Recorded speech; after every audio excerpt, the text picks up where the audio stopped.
everybody, my name is Sarah Bowe and I'm a singer and a songwriter.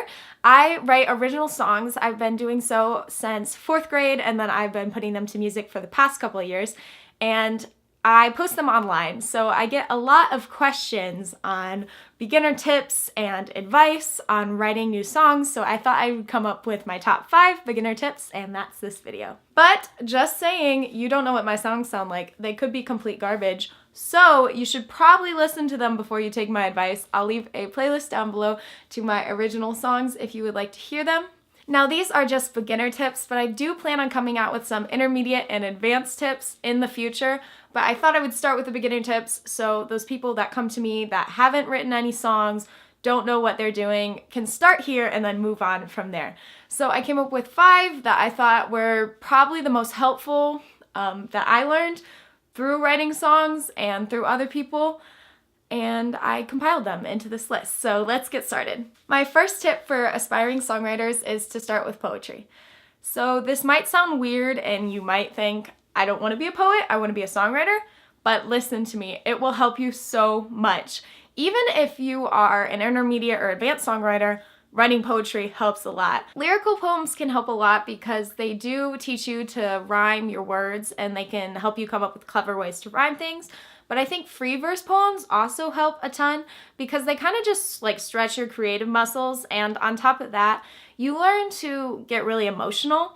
I think that when you first start songwriting, I know I was kind of scared to be emotional. It's like writing a diary, you know, if you're writing, whether you're writing about love or you're writing about like Cheez-Its or you're writing about anything, it's like writing a diary and it's sharing it with the world. So it can be scary to be vulnerable. So it's easier sometimes to start with poems and things like that that you don't want to share with anybody. And you, of course, don't have to share your songs with anybody, but I mean, hopefully that's the eventual goal because that's what songwriting is, so we can teach and learn from each other.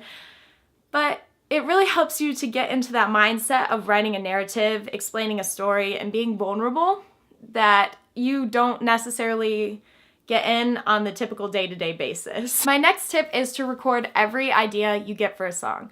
So this might sound stupid, and you will often find yourself in a grocery store thinking of like a cool little beat because you dropped a box of crackers, but it's very helpful in the long run. I just want to show you, for example, my phone.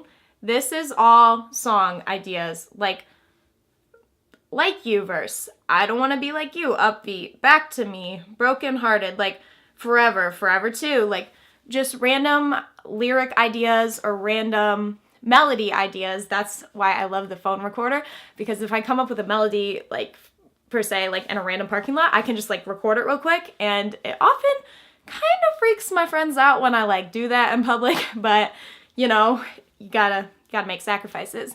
And that way, if you can't get to them right then, you can go back, you know, an hour later, a week later, a day later, whenever, and go write those songs. You wouldn't believe how many songs like I forgot about, and then I was just searching through the notes on my phone and I was like, this is a good idea, I could write this into a song, and then wrote it into a song. It's really fun that way because you kind of like think of an idea and you'll forget about it if you don't write it down. Also, if you just have random lyric ideas with like no melody to them, write them down in your phone's notes. Like I have notes full of lyrics, and like I really hope people don't look through them because most of them are bad, but it's important to write them all down, and so that way you can go back to them and use them for reference and look through them every once in a while if you didn't find them. And you can definitely delete some of them, but I like to keep them all because I think it's helpful to have that resource to always go back to when I'm feeling uninspired. That being said, every time you go down with your instrument to write a song, please, please record it. I cannot tell you the number of times I've had something slightly catchy, forgot to record it, and then the song's lost forever because I just completely forgot what I sang. And you think that won't happen to you, you think, oh, I have a good memory. No. Once you have like a pretty good idea for a song, record it, because you never know what you're going to use it for, so it's just, you know, it's not going to be a waste of space. You can always delete it later. But record it, because you will regret it if you don't. My next tip is a little bit of a logistical one. Get comfortable with song structures. I know this might sound weird. Not every song has to be radio ready. We'll get to that. But you should be comfortable with like verse, pre-chorus, chorus, bridge, like those different kind of things that you want to put in different orders. Not every song has to have a pre-chorus. Some songs have 3 verses, some songs have a bridge, like that you can change it up. And the moment you learn about those is the moment you become comfortable changing it up. You have to remember that songwriting is an art form, so if you don't work on your structural drawings and your figure poses, you're never going to be able to do those super realistic portraits or like your finished songs. So you should really get comfortable with, you know, the anatomy of the song, because you can change it up later and make artistic choices after you've already gotten familiar with regular songs. There are tons of people that give lessons on that. I hope to soon. There are tons of templates online for writing a song if you just want to write a basic song, and I just think those are really helpful. So if you can get familiar with those and, you know, learn to keep your songs short, that will really help you in the long run. My next tip is to rewrite and then rewrite again. And then rewrite again, and then rewrite again, and then rewrite again, and then just when you think you have it finished, rewrite it. I know this is annoying to hear, but like 90% of your songs you shouldn't get right on the first try. Sometimes you're just inspired and you just hit it right and you just get those songs right on the first try, but that's almost never the case. You might get like 2 lines in a song, and those 2 lines will be your money, like Grammy-winning lines, but the rest of the song around it could be better. And so the important part is to come back to it. You don't necessarily have to rewrite the day of. So let's say you write this amazing song, you think it's great. Don't go and try to rewrite every line. Maybe rewrite the things that you think you should change, you know, finish the song first and then go back and rewrite. But it's really helpful to go back like a day later, a week later, even a month later and rewrite the songs. Obviously, if you're watching this video, you're not like a Nashville professional probably, and you're not probably meeting deadlines in LA. You know, you have all the time in the world. There's no reason that you can't go back and rewrite a song. And hey, if you've performed it for people and then you find out, oh, I like this lyric better in the 3rd verse, or I like this lyric better in the pre-chorus, then write it that way. Who cares? You can change your song. It's not like you have it recorded on an album. Obviously, once that's done, you don't really want to change it, but that's, you know, your finished product. It's just really important to take a closer look at your lyrics and rewrite the things that you think you should change, because, you know, it's always an opportunity to get it better. My last tip is to realize that every song you write doesn't have to be radio ready.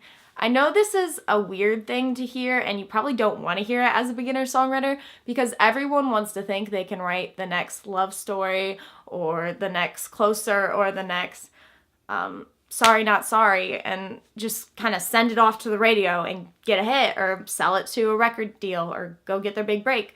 But that's not the case. These songwriters that are working, you know, in Nashville, LA, New York, wherever they are, they work like their entire lives to write songs, and they write like 200 songs to every album pretty much. Like every album that comes out, you don't see all the songs that got written that got trashed.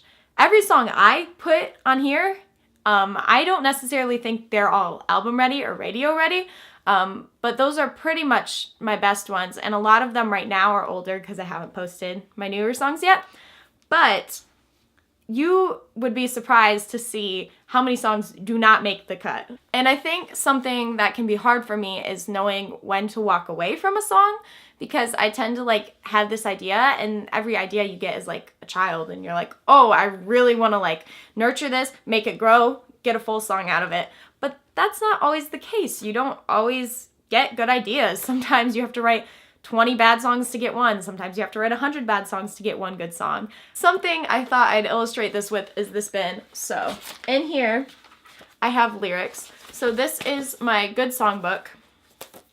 I currently have some songs I've uploaded, like True Grit is in here, Yellow House song is in here, Shy, a song I wrote called Why that I'll upload later, I'm Gonna Be Okay, like Tonight, like these different songs that you might not have heard yet, but are like my finished song. I have about 15 in this book, I believe. Do you know what went into getting those 15 songs?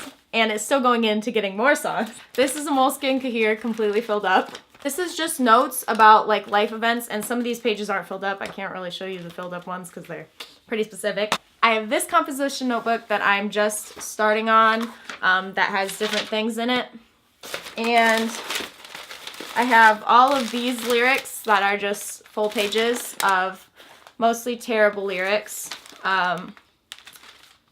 This ended up being a song. None of these did. I have lyrics here, I have lyrics here, I have lyrics on my bulletin board that I want to use. I have a chalkboard full of song ideas that I don't know if will ever get made, but are good ideas to me. You have to realize that it's a process. It's gonna take time, and you're gonna have to write a bunch of bad songs. And even if your first song is a great song, you might have to write 20 songs to get to your next good song. That's just how it is. And I think that's the cool part about songwriting, is that you have to put so much work into it. It's not an easy thing to do, and it can seem like an easy thing to do because you're just telling a story, but to tell that story right takes some skill and some practice. So that is probably the most important tip. You're just not gonna write good songs all the time. That's how it is. So if you've watched to the end, thank you. I hope this was helpful. And if you haven't checked out my songs, again, the playlist is linked down below and one will be linked at the end of this video. I really hope you stick around. Subscribe if you want more song tips, original songs, covers, different music things, because I just love music and life in general. So I just love making videos on this channel. So if you want to subscribe and stay updated, that would be amazing. Also, like and comment down below what you thought of this video, what you can use from this video, etc. If you have things to add on to my tips, definitely put them below because I want to help people as much as I can. So I hope you have an amazing day, and goodbye.